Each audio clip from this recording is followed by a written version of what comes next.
Rebecca Lowe. I'm the Adult Program Coordinator with the Lewis Public Library, and thank you for joining us this evening. So, welcome to our series, Science and Society, Making Sense of the World Around Us. This lecture series is co-organized and moderated by Fred Dilla, Executive Director Emeritus of the American Institute of Physics and author of Scientific Journeys. Linda Dilla, former Public Information Officer at the Jefferson Laboratory and the U.S. Department of Energy, and Colin Norman, the former news editor at Science. So with that, I am going to turn this over to Colin for further introductions. Thank you. Thank you, Rebecca. I'm delighted to introduce our speaker tonight, Stephen Porder from Brown University. Stephen is the Associate Provost at Brown and a professor there of ecology, evolution, and organismal biology. He's also a fellow in the Institute at Brown for Environment and Society. Stephen has a degree in history, a master's in geology, and a PhD in ecology, which turns out to be an ideal broad background to tackle the topic of his brand new book, which is titled Elemental, which is not to be confused with the new Disney movie of the same name, though that might help sales. The book, which I highly recommend, describes how microbes, plants, and now people have harnessed the same 5 elements to transform our planet, especially the climate, during Earth's 4.5 billion year history. Some of those changes have been beneficial, some of them have been catastrophic. And the past, he suggests, holds some lessons for the future. So he'll be talking about his new book for about 40 minutes. And if you put, as Rebecca said, put some questions in the chat, I'll do my best to relay them to him at the end. So, Stephen, it's over to you. Great. Thank you, Colin. And thank you, Rebecca. I'm going to go ahead and share my screen. So I'm just going to make sure that works okay. And Colin, can you just confirm for me that you're seeing just the screen and not my notes? Yes, looks good. Okay, great. And I'm going to just hide my meeting controls.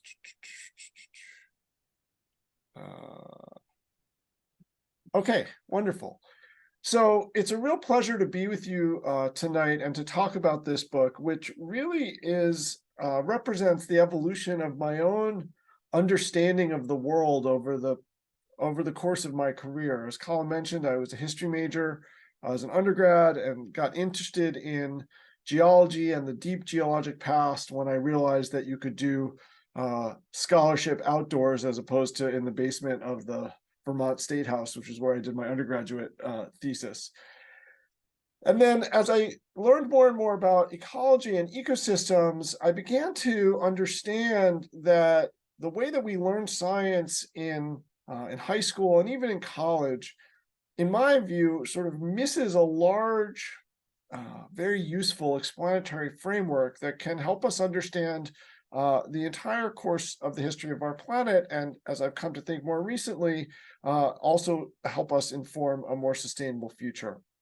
So I'm going to give you a whirlwind tour through some really, really big topics today. And obviously, I'm not going to dive into a huge amount of depth. But if you do have questions, or if I went over something too fast or it didn't make sense, please do drop it in the chat. I'd really like this to be a conversation based around these ideas, which frankly have revolutionized the way that I think about our planet, but also about our future.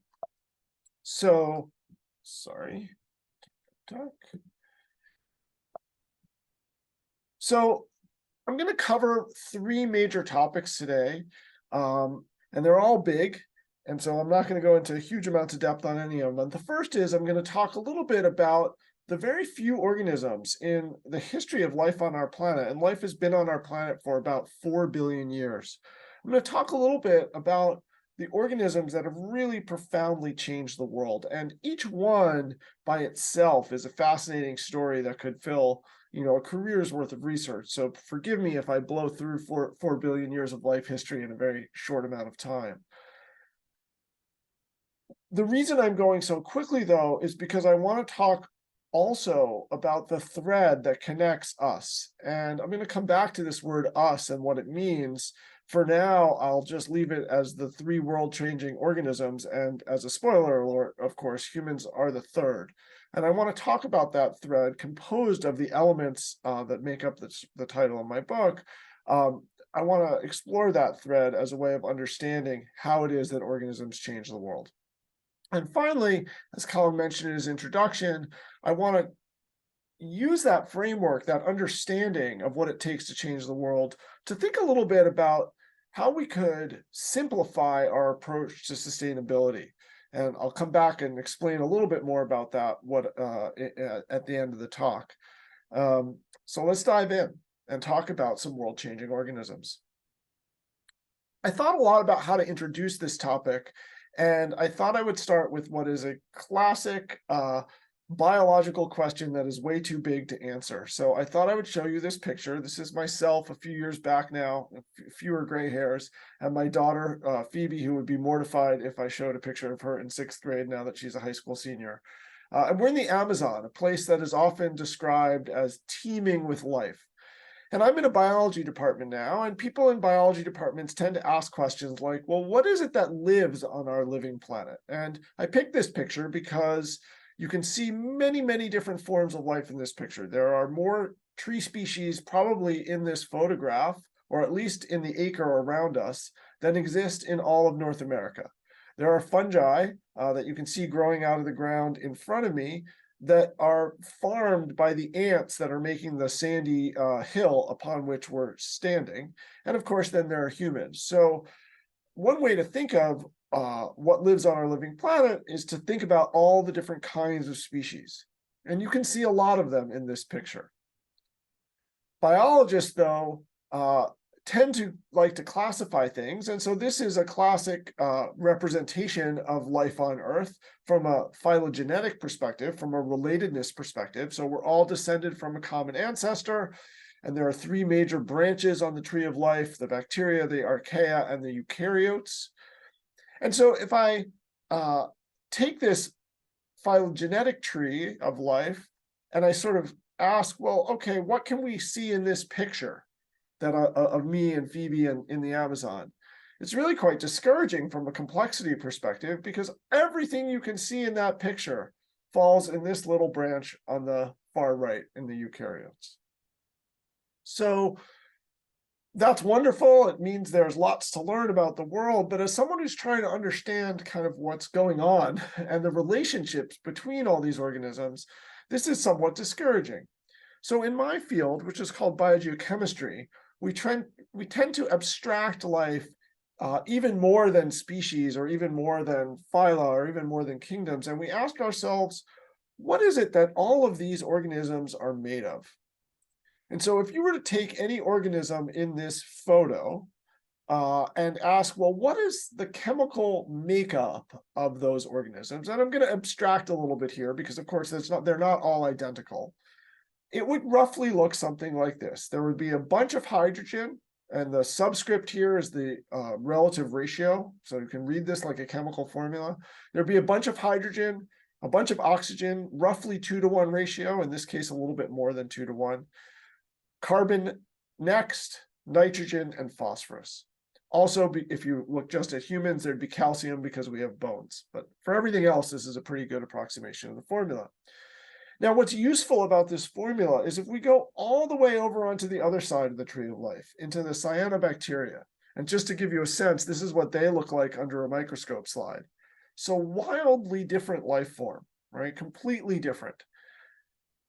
And you analyze their chemistry, you'll see that it looks remarkably similar. The numbers are not exactly the same. We have different makeup a little bit, but by and large, all organisms on the planet are made of the same stuff, the same 5 elements in the same relative abundance, pretty much.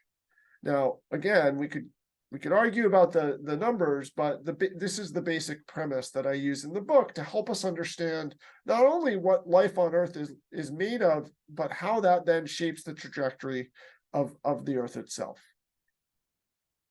So what lives on our living planet? Of course, that's a very philosophical and very big question, but for the purposes of this talk, I'm just going to say a whole bunch of different organisms that have to gather these 5 essential elements: hydrogen, oxygen, carbon, nitrogen, and phosphorus from their environment.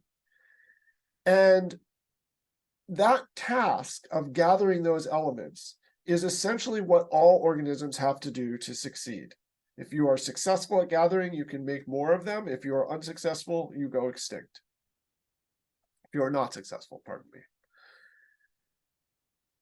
And I'm going to move to the next part of this conversation then by positing this statement that I have in front of you here, which is organisms that can evolve more efficient ways of gathering these essential elements can change the world. And so what I'll go to next is why I think this is the case, or why this is the case, and talk about the thread that connects us. Now, I've already posited that it's these 5 elements that are the threads that connect all organisms. I'm now going to move to say that not only is that thread connecting all organisms, but it's also connecting all organisms to the planet that we live on. And I'll explain why in just a minute. So one of the big revelations to me as I've gone through my work and thought more about sort of what it means to be on a living planet. And one thing I never really learned, even in geology class in college or even during my master's, it always occurred to me that Earth was a living planet because it is a home to living things. I think that's how we think of it, right? But Earth is also a living planet because it is shaped by life itself. And it is shaped by life itself through the same elements that organisms have in their bodies. So why is that? Our planet is kept warm, of course, by the sun, but it is insulated by 4 greenhouse gases. And without those greenhouse gases, the Earth would actually be frozen. There would not be any liquid water on Earth. Without our greenhouse blanket, the temperature would be too cold to support liquid water. So what are those greenhouse gases? Well, I'm sure many of you have heard a lot about them since they're in the news a lot. Certainly carbon dioxide is. Carbon dioxide, which is CO2, methane, which is CH4, nitrous oxide, which is N2O, and water vapor, which is H2O. There are others, but these are the main ones. Why then is life connected to the planet? Well, in one reason life is connected to the planet is that we are made from the same elements that make up the greenhouse blanket. So on the left-hand side, you see the formula of the gases. On the right-hand side, you see the formula of the organisms in the photo. And you can see the overlap. Hydrogen, oxygen, carbon, nitrogen, all but phosphorus make up the gases that keep our planet warm. So this is the elemental thread that connects us. And what I mean by us now is not only organisms, but the planet we live on. And when life evolves a more efficient way to gather these elements, it can change the world by changing the very chemistry of our atmosphere. So I started by saying that there have been 3 world-changing organisms in the history of life on Earth. That is an arguable point, but I'm going to focus on 3 here. And certainly these are the 3 main ones. And I'm going to tell a story about how each of them has changed the world, with the hope that we can learn something from that story about how to build a more sustainable future. So this is a geologic time scale written as a clock, and I'm just going to see if I can activate my laser pointer to show you. Can you just let me know, someone, Colin, can you see the laser pointer on there? Yes, it's showing. Great, thank you very much. So the way you'll read this is like a clock. The Earth is about 4.5 billion years old. And so going forward clockwise, you see that by about 4 billion years ago, Earth had stopped being bombarded by meteors, and really the first of the geologic record occurs. 3.5 billion years ago, the very first forms of photosynthesis evolve. And then going forward in time, through time, the first fossils fossils in the Cambrian explosion that is fossils with hard parts, don't show up until here. The dinosaurs don't show up until here, right? And then humans don't show up until here. So that's a very sort of visual way of understanding the history of our planet. So I'm going to tell you 3 stories.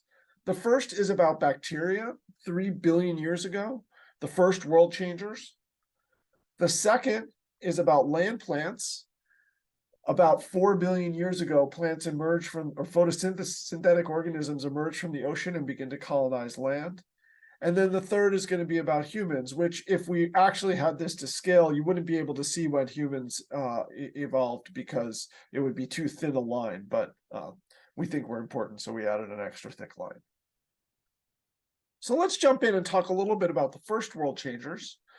And in order to do that, I want to talk about some really beautiful early science experiments. I love these experiments. They're so cool. This is work done by Joseph Priestley in the 1770s and published under the title Experiments and Observations on Different Kinds of Air. And Priestley lived near a brewery and was constantly annoyed by the rancid smell coming off of the brewery and the fumes that came off of it. And he got very interested in the nature of air, and he did a series of experiments that are really, really remarkable and deduced incredible things from them. I'm going to show you an example. So the first thing he did was he had a bell jar that was sealed, and he would seal it over a burning candle. And he noticed that the candle always went out after a little while. It couldn't keep the flame going in this sealed bell jar. He then tried it with a mouse, and he put a mouse in a sealed bell jar and obtained a similar result. The mouse also went out after a little while. But his brilliant insight was when he put a sprig of mint growing plant in the bell jar with the mouse. And he noticed, as in his words, I found that the air would neither extinguish the candle, nor was it all inconvenient to a mouse. And I love that writing. I wish we could still write science papers like this. And from this, he deduced that air is not an unalterable thing. And he went on to say all sorts of really prescient things about how dynamic the nature of air must be. But he didn't get all the way there. And it wasn't until a couple of hundred years later that Preston Cloud and Dick Holland, both at Harvard, began to really inform our understanding of just how much our air had been altered by life itself. So I want to take us back now 3 billion years in time and the unpacking of the understanding that Priestley started, but others in more modern times have followed up on, and tell you a little bit about what the planet was like back then. So air on Earth 3 billion years ago, like today, was made up mostly of nitrogen. But that nitrogen, like today, was basically inert. It was unavailable to organisms. It's just stuck to other atoms of nitrogen and very difficult for any organism to get. There was no free oxygen in the air. So you or I, or actually any multicellular life form, couldn't have lived because there was no O2 molecule, which is very important for energy, for energy carrying. The main greenhouse gas at the time was methane, and methane is a very, very strong greenhouse gas, which is good because the sun was quite a bit fainter at this time. Stars get brighter as they age, unlike professors. And so if it weren't for the methane greenhouse, the Earth would have been frozen. And the key point I want you to remember as I go through the rest of this little bit of story is that methane is very reactive with oxygen. It's why it burns. And so methane is destroyed by oxygen, and we'll come back to why that's important. So into this early Earth comes life itself. Photosynthesis evolved about 3.5 billion years ago. But life at this time was all single-celled. It was all in the ocean. And because it was all in the ocean, there was plenty of access to hydrogen and oxygen since water is made of H2O. The first forms of photosynthesis that evolved were quite inefficient. And so for a given amount of sunlight, they couldn't capture much carbon from the environment. And as is today, nitrogen was also very scarce in the ocean, although very abundant in the air. So sometime around 3 billion years ago, and we're not sure when, and these are a long time ago, an organism called cyanobacteria evolved. Cyanobacteria still exist today. Their ancestors evolved, and they combined two evolutionary innovations that allowed them to overcome constraints in gathering life's essential elements. The first is a biochemical reaction that is the most important reaction for us and for everybody on the planet, and that's what we call modern photosynthesis. In this reaction, sunlight powers the combination of carbon dioxide with water to produce organic material and release oxygen. This allowed, because early forms of photosynthesis were not as efficient at using sunlight because they didn't use water, this allowed cyanobacteria to have a step up in terms of energy capture and reproduction relative to their competitors. But they also combined with that reaction in the same cell a biochemical reaction that's probably the second most important biochemical reaction in the world, and that is the ability to make an enzyme that could take nitrogen from the air in its dinitrogen form and turn it into ammonia, which is the basis of amino acids and all proteins. So in a single cell, the cyanobacteria combined two radical evolutionary innovations: the ability to efficiently use sunlight to make their own biomass, and the ability to take nitrogen, which is key for actually the machinery that carries out the photosynthetic reaction. So this is evolutionary innovation of an unprecedented scale. This access to what I'll call energy in the form of sunlight and food in the form of nitrogen spurred wild proliferation. The best estimate is that the amount of life on Earth went up by maybe 10 or even 100-fold in terms of the total amount of living matter on Earth. But these cyanobacteria were also inadvertently polluting the atmosphere because this reaction, photosynthesis, oxygen-generating photosynthesis, was very efficient, but it dumped oxygen out into the oceans. And eventually, after hundreds of millions of years, excuse me, take a sip of water, it dumped enough oxygen into the environment to destroy the methane that was keeping the planet warm. So remember I said methane is a very strong greenhouse gas. It was why the Earth was unfrozen under the faint sun. But once cyanobacteria produced enough oxygen that it bubbled out into the air, that oxygen reacted with methane, and the greenhouse gas blanket that was keeping the planet warm collapsed. The first global glaciation, at least the first that we know about, ensued shortly thereafter. Most life, which was built around an environment with no oxygen, was then relegated to odd spots on Earth that remained anoxic. So we don't really know how much of the tree of life was destroyed because we don't have fossils from then, but I think it's safe to assume that this was the biggest environmental catastrophe of all time. Although, as Colin pointed out, it's very lucky for us because multicellular organisms could not have evolved in the absence of oxygen. And so the tree of life was changed forever, all because of an evolutionary innovation to capture better energy in the form of modern photosynthesis, to capture more food in the form of so-called nitrogen fixation, bringing nitrogen from the air into usable form, and the accidental release of a byproduct that was not particularly helpful to the organism, but ultimately changed the world. The next story I want to talk about is land plants. Land plants evolved a mere 400 million years ago. So roughly 9/10 of Earth's history was already over by the time organisms made their way out of the oceans and onto land. But land plants bring with them photosynthetic machinery out of the ocean onto land. This is what the world looked like at the time. All the continents were in the southern hemisphere. There was a supercontinent draped across the South Pole. And the planet at the time had long since recovered from the ice age caused by the cyanobacteria and was quite warm, this time kept warm by very high levels of carbon dioxide in the air. So plants emerge into a world that is basically tropical from pole to pole, and they begin to proliferate across the Earth's surface, capturing sunlight energy that had not been captured before. And they can do this because they evolve ways to stay hydrated, to gather hydrogen and oxygen, which is very hard to do on dry land. It's easy to do if you're in the ocean. And also because the innovations that allow them to stay hydrated, like roots and associations with fungi, also allow them to mine the rocks beneath their roots. So they begin to pry open and dissolve the rocks that are beneath their roots and form the first soils.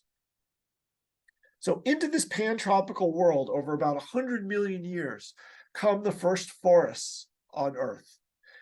And they begin to accumulate carbon in the wood of their bodies, of the trees, and they begin to mine the phosphorus and dissolve the rocks beneath their roots.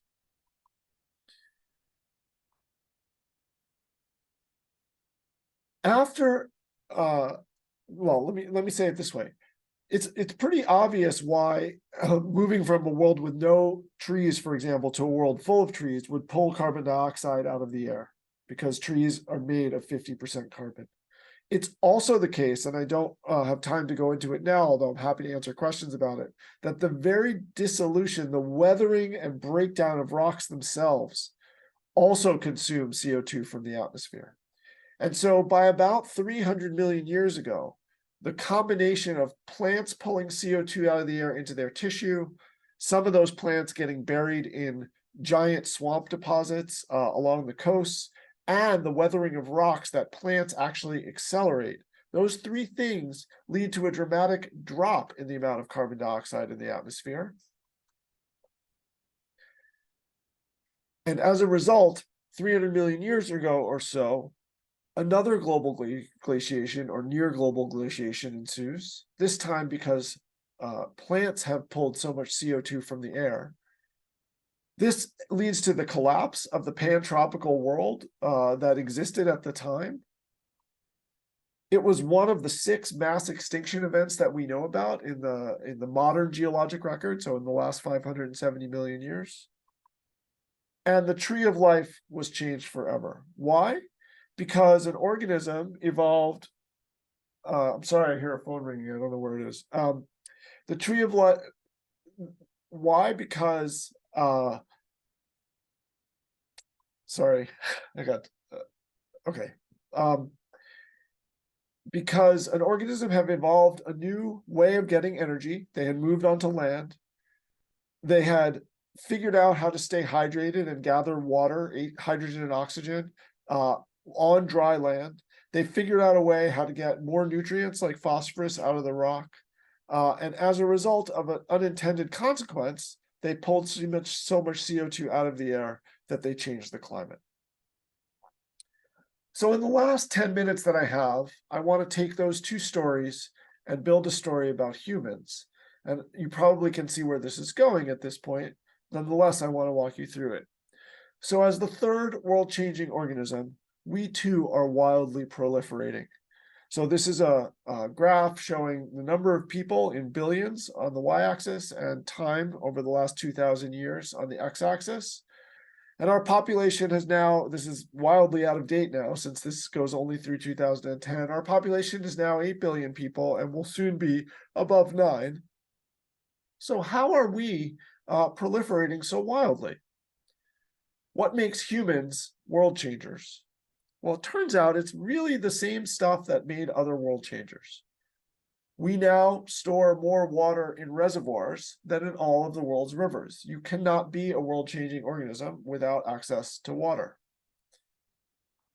We have dug up the buried remains of old plants, the coal deposits that are the foundation of the Industrial Revolution in the 1850s and still fuel the majority of electricity production, or almost the majority of electricity production worldwide, are the remains of our world-changing predecessors. And we're using that carbon that is buried in those coal and oil and gas deposits as a new energy source, but it's not a new energy source. It's simply ancient sunlight from our world-changing predecessors, captured by our world-changing predecessors.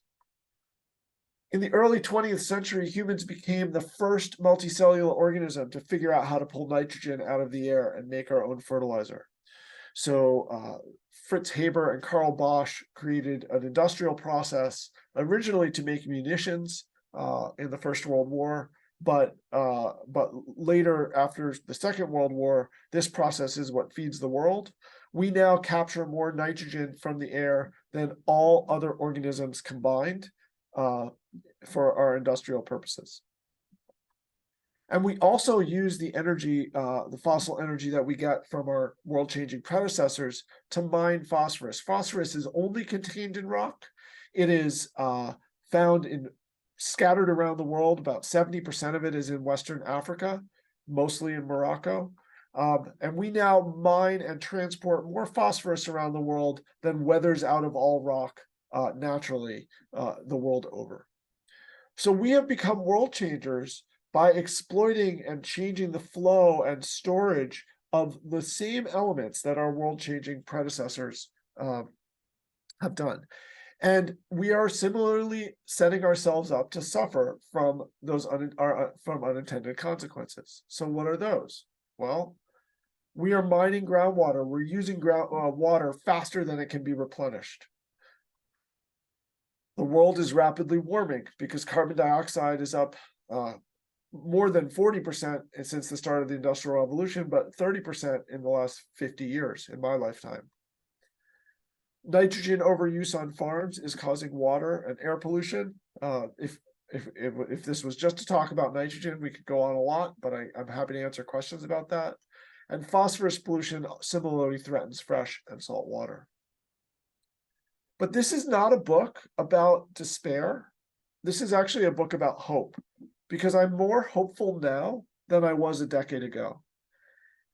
We have a key similarity to our world-changing predecessors through this elemental thread, but we also have a really important set of differences that I think will help us build a more sustainable future. And so for the last 5 minutes that I have or so, I want to talk a little bit about that. It's very hard in today's society not to feel guilty about everything we do from an environmental perspective. We are told constantly by the media that everything we do is killing the planet, if it's plastic straws or our fabrics or whatever it is, it's just everything, and it's a bit overwhelming. And I think that one of the ways we can simplify and hone our sustainability message and our sustainability practices are to think about these 5 elements as the center of a more sustainable planet. We are, in fact, a mouse and a candle and a plant in a bell jar being fueled by the sun, as this great little cartoon from my colleague Shahin Naeem at Columbia shows us. So what do I mean we are both similar and different? Well, we do rely on hydrogen, oxygen, carbon, nitrogen, and phosphorus. Our biology is the same as all the rest of them. But unlike them, our need for energy is not for our bodies. The energy we use that we get from food is a tiny, tiny fraction of the energy that society uses. And we can get energy without carbon. We know then how to recycle and clean water. If we have enough energy, we know how to do this. And we can improve our management of nitrogen and phosphorus dramatically with some really simple things. And I cover all of these things in the book, but in the interest of time, I want to just give you one very personal example of the disconnect between the energy that we use and the carbon emissions that we don't need. And I'm going to do that just giving you one very small example from my own life. So this is my house, circa 2007. This is my neighbor's car, actually, because I don't have a picture of my own car, but you wouldn't have known that. I'm just confessing, just so for full disclosure. It's a gas-powered car. And if you looked at our house in 2007, when perhaps I would say I was the most discouraged about our sustainability challenges, or sort of over the course of my life, our house burned about 866 gallons of oil a year. We used about 600 gallons of gas a year driving around. We used about 3,400 kilowatt hours of electricity per year In Rhode Island, that comes mostly from the burning of gas. And all that added up to 15 metric tons of carbon dioxide emitted per year from our lifestyle, or at least from this part of our lifestyle.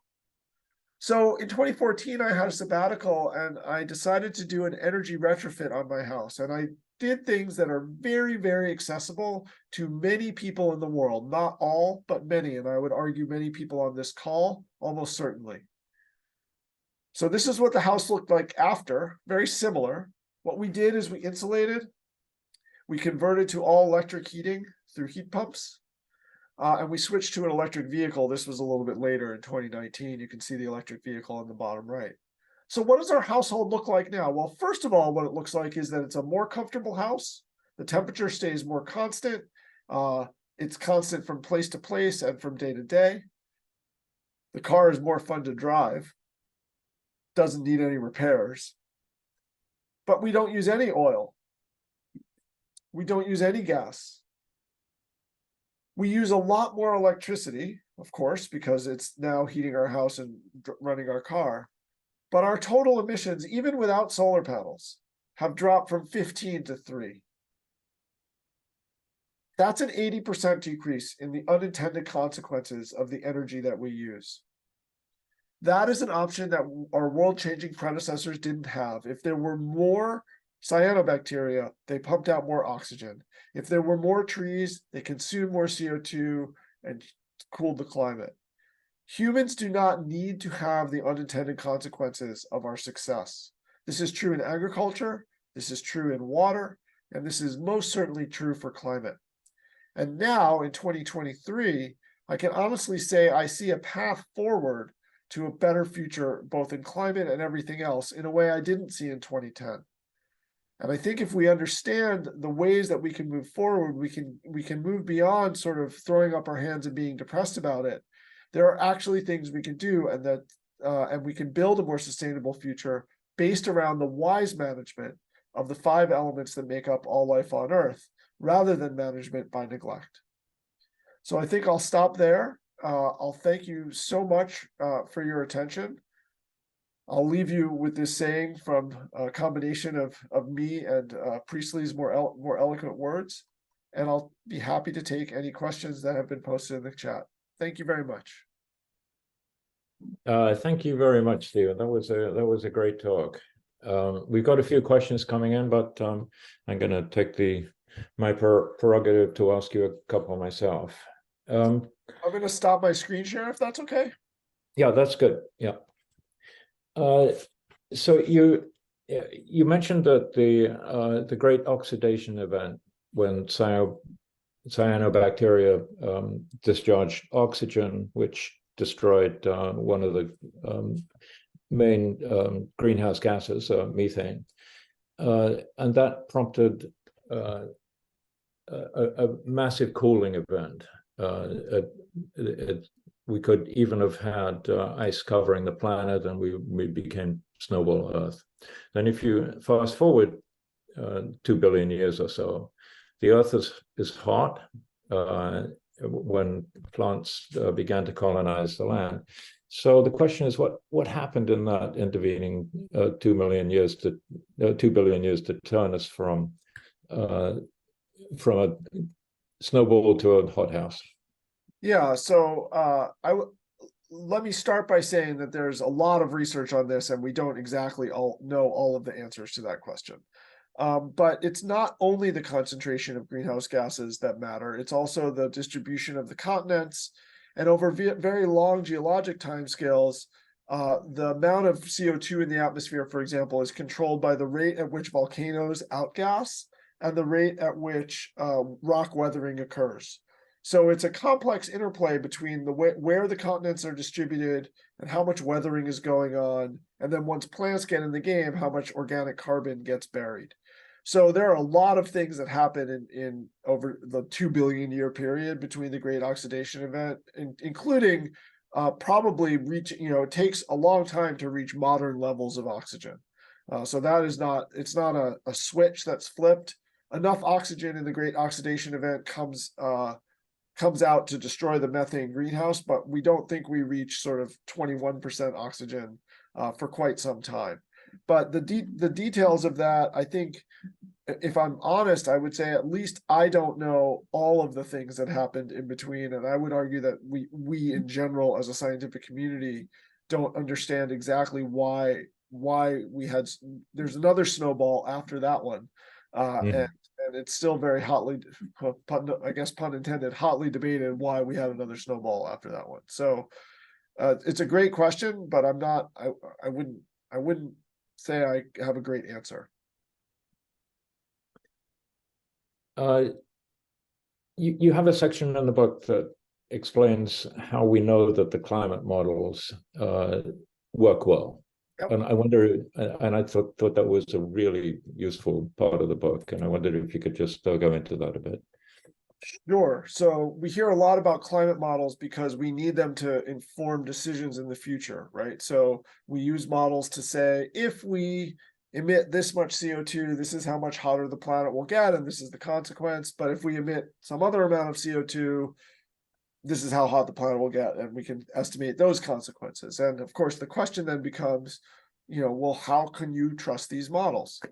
And the book has a whole chapter on this. I'll say a couple of things about that now. So the first is that we test the models against the past, and that sounds kind of weird, but let me explain what I mean. We build a model that includes all of the things that we think force the climate. So for example, how much sunlight is hitting Earth at a given moment, or how much or where the continents are, or whether the Earth's axis is tilted towards or away from the sun, like from in summer and winter. And we then run those models through time from 1900, say, through to the present, and we ask, do we have a good enough understanding to reproduce what happens? Now, one common misconception about climate models is that it's impossible to predict the weather, and therefore it's impossible to predict the climate, right? And I want to push back on that one specifically. If I asked you all in the audience, is it going to be warmer in Delaware in July or January?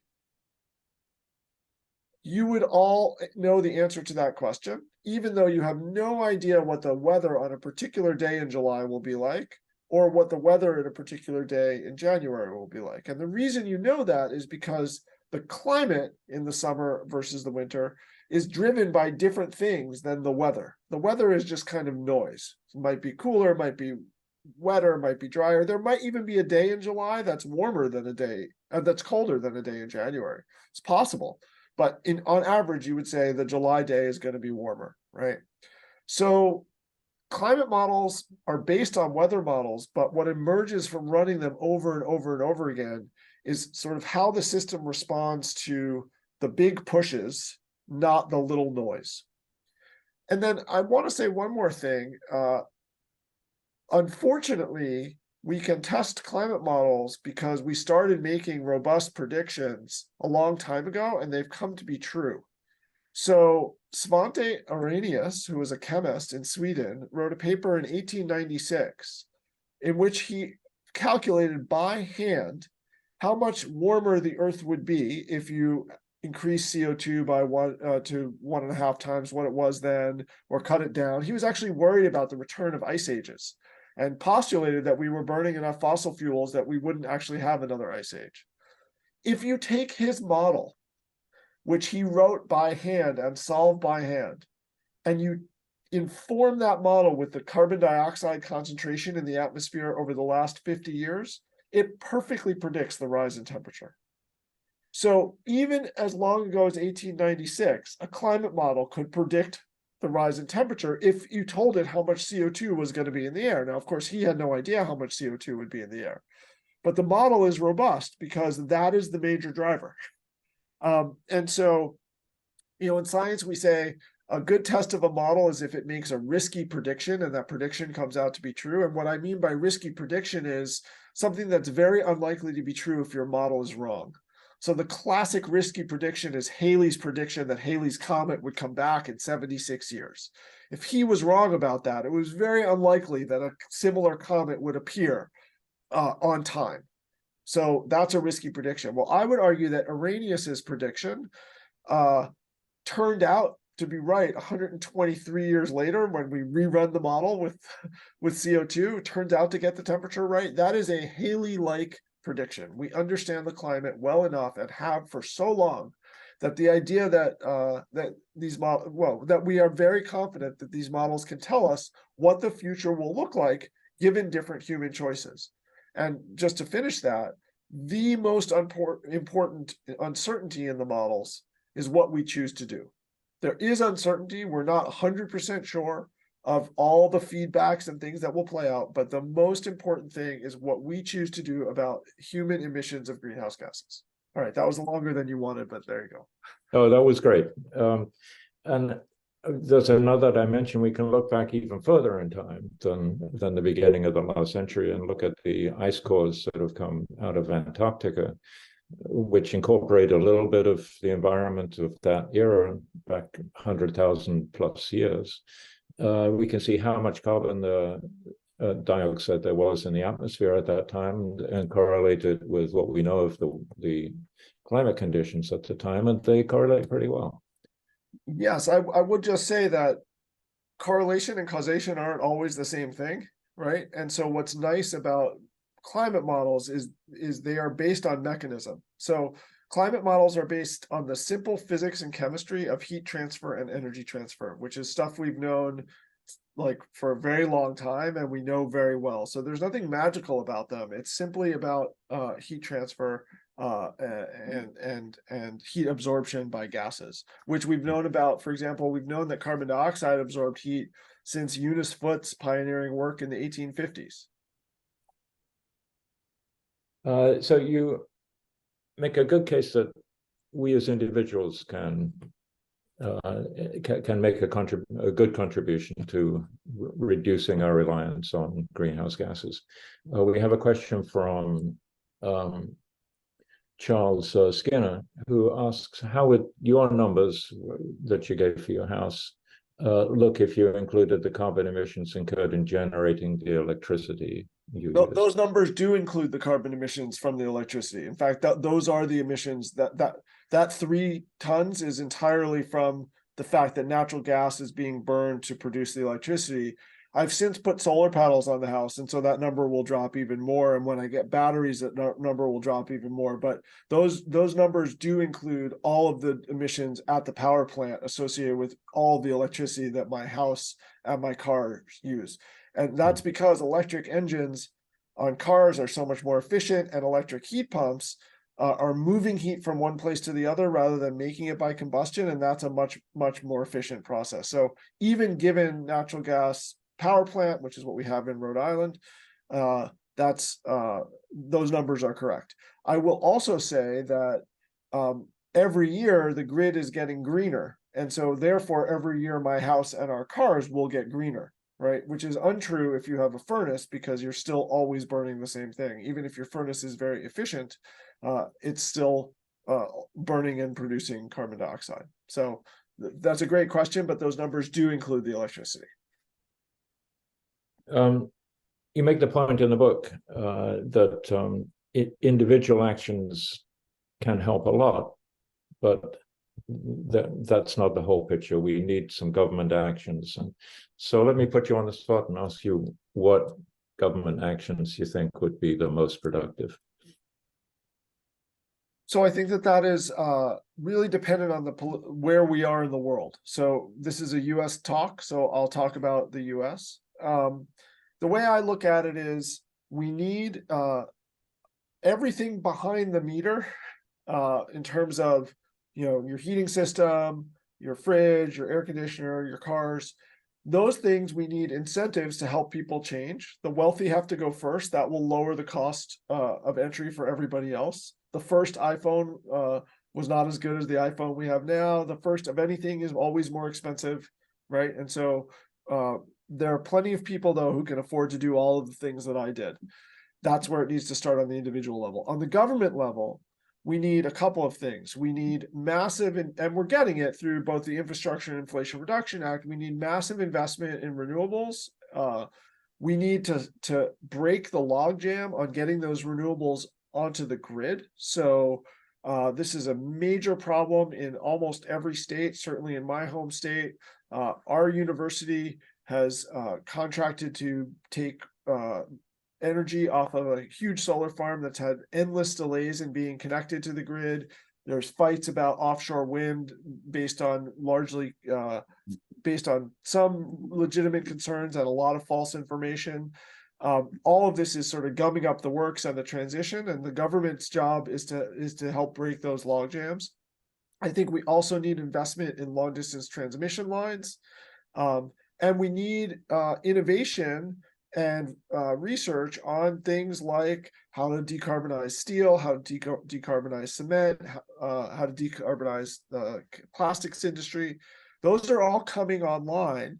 And so we just need to have more of it. Like, this is a all hands on deck situation, but it's coming. I think my own personal belief is that there isn't enough in the Inflation Reduction Act quite, and the Infrastructure Act, to get us where we need to go, but it's an excellent first step. I would argue that everyone on this call can do something behind the meter, and they can vote and push for things on the other side of the meter that can really make a difference. And we need both. If you just green the grid, but you keep a gas furnace in your house, your emissions will never drop. If we just green the grid and you keep on buying gas cars, those emissions will never drop. So we need both, certainly both, not just individuals, but also not just government. Jim Lehman asks, given your hope for human innovation, how does that square with the tipping point in climate models and whether that can be turned around? I guess he's saying, do we have time? Yeah, it's a good question. So there isn't a tipping point in climate models. The way I just for the other people on the talk, the way I think about tipping points is there are these transitions in the Earth system that we know sort of are out there, but we don't know exactly where they are. So, for example, if enough permafrost in the Arctic melts and all of the frozen carbon stored in that frozen soil begins to decompose, that might give enough CO2 and methane to the air that you start a runaway greenhouse effect, and the more permafrost melts and more methane and carbon dioxide go to the air, et cetera. I sort of the way I imagine it is we're kind of dancing blindfolded, and we're near a cliff, and we know the cliff is there, but we're blindfolded, so we don't know exactly where it is. And so what do? Well, the best thing you can do is try to slow down and stop moving, right? Because you're not sure where the cliff is. So I really think those tipping points may be out there. We may have already crossed them. It doesn't matter, because every kilogram of CO2 that we keep out of the air is a good kilogram. And the more, the better. The more we keep out of the air, the better. So, yeah, I'm worried. The other thing I will say is, yesterday, the International Energy Agency released a report that suggested that we are going to peak emissions in 2025. And by 2030, emissions will be back down to where they were in 2015. Now, this is not enough to keep us below a 2 degree Celsius threshold. There's still going to be a lot of climate change to deal with. There's still a lot of work to do. But I really believe that we need to celebrate our victories. If you had asked me 10 years ago, I would have said, hey, we're headed straight up. There's no sign that this is tapering off. And now we've bent the curve. We haven't bent it all the way down to zero, which is where it needs to go. But wow, that's a lot, right? So I'm not Pollyanna. I don't think this is going to be easy. I don't think this is going to be fun, but I think that if we roll up our sleeves and work at it, it will be better than if we don't. And that's the only way to live, right? At least I think. So, I'm going to die on the hill trying, and it will be warmer in the future than I want, but hopefully our efforts together will mean it's not as warm as it could be. So one of your titles at Brown is Associate Provost for Sustainability. So what are your goals, and how, what do you see as your main ways of achieving them? So it'll come as no surprise that the sustainability plan that we wrote when I became associate provost was centered around 5 elements. And first and foremost is the elimination of fossil combustion from campus. So and integrating that into the research and teaching and life of the university. So because we're an educational institution, it's not just about physical infrastructure changes, it's about teaching people how to do that, and about how helping people understand how to build research programs that inform this transition. But it's also about walking the walk. And so we are purchasing 100% renewable electricity from new build renewable facilities. We're in the process of drilling geothermal wells to eliminate our central heat plant. We have about 7 million square feet of space that needs to be heated by renewable electricity and not by combustion. We're doing that now. We've pledged that any new buildings, because the atmosphere doesn't care how many buildings you have, it only cares how many emissions you have. It doesn't matter how many new buildings we build, they all have to be net zero. It can't be some sort of relative measure, like we're more efficient than we used to be, but we built way more buildings. So we're trying to walk the walk and teach the talk, right? And educate our community about how to be advocates for this, but also how to understand the science at the same time as we are doing the hard work and spending the money. Because if a wealthy institution in a wealthy country cannot decarbonize much faster than 2050, then there's no hope for everybody else, right? So we view our job as going first and fastest, and it will probably cost us, I hope it costs us more than it costs other people who follow us, because we can afford it and we need to do it, and we all need to do it, but the wealthy have to go first. Well, I wish you all the best with that. It's Thank you. quite a task. Yes. So let me just finish with one kind of out of left field question for you. Sure. You make the case that 5 elements are crucial for life on Earth. Can you conceive of life on another planet that doesn't include all of those 5 elements? Well, I don't know if anyone's a Star Trek fan, but in the original Star Trek, there was a silicon-based creature, and silicon sits right below carbon in the periodic table with similar electron configuration, right? So there was a silicon-based creature that was very very protective of its eggs, if I remember the episode correctly. I think that I'm not an astrobiologist, so I couldn't tell you, but I think that there's no life that we know of that doesn't revolve around DNA, right? That's the code of life for all organisms on our planet. And DNA requires hydrogen, oxygen, phosphorus, carbon, and nitrogen. Is it possible to have self-replicating growing organisms that use other things? I don't know, but certainly the way that we look for life elsewhere is to look for life's imprint on the atmosphere. So for example, oxygen is very reactive. If we find free oxygen in other atmospheres of other planets, that's an indication that something is continually producing that oxygen. It doesn't have to be life, but on our planet, it is life that does that. So we look for the chemical signature of life on other planets, sort of by exploring our own planet and seeing what changes life has wrought here. So is it possible that there was a paper that was published in Science actually, and then retracted, that claimed that they had found an organism that substituted arsenic, I believe, for phosphorus. And it turned out that experiment couldn't be replicated, but it made huge amounts of news because nobody thought it was possible. And it turned out at least it isn't possible. We don't know it's possible still. So I would defer to wiser minds than mine about astrobiology, but I would be surprised and interested enough to find life on anywhere else than Earth, even if it was just based on these 5 elements. I don't need any more excitement. Well, that's great. Thank you so much. This has been a great talk. Thank you so much for having me. I really appreciate everybody coming. And as Rebecca said, we are recording it. It will be on the library's YouTube channel, and we'll let you know when that happens.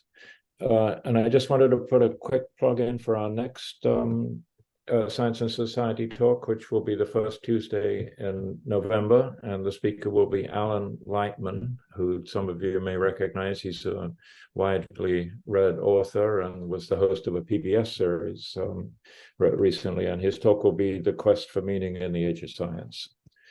And if you do buy the book, email me and tell me if you like it. Okay, and the book is available through Browserbound Books. I hope you support our local bookstore. And let me just then turn it over to Rebecca and just to close things off. All Thanks right. again, Steve. This is great. Thank you. And I'm thinking it was the Horta that was the silicon-based creature. I work in a library. I had to Google it.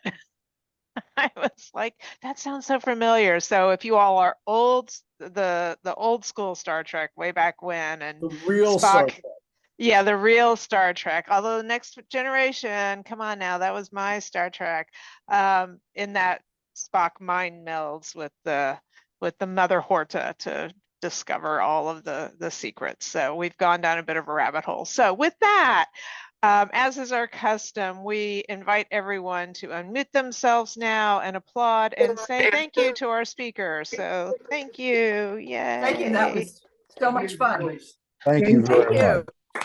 Great. Thank you. Thank you. And even the dog liked it. So Really important. I love dogs. And it's not my dog. no Zoom is complete without a dog. So with that, thank you for joining us, and we look forward to seeing everyone again, and have a good night. Thank you.